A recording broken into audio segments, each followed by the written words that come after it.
আল্লাহু আল্লাহু তুমি জাল্লে জালালু, শেষ করা তো যায় না গে তোমার গুণগান।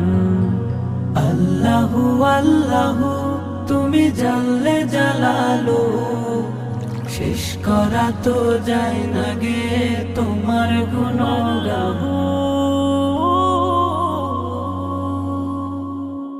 তুমি মাটির আদমকে প্রথম সৃষ্টি করিয়া ঘোষণা করিয়া দিলে শ্রেষ্ঠ বলিয়া। তুমি মাটির আদমকে প্রথম সৃষ্টি করিয়া ঘোষণা করিয়া দিলে শ্রেষ্ঠ বলিয়া। তাই নূরের ফেরেশতা করে আদমকে সেজদা, তাই নূরের ফেরেশতা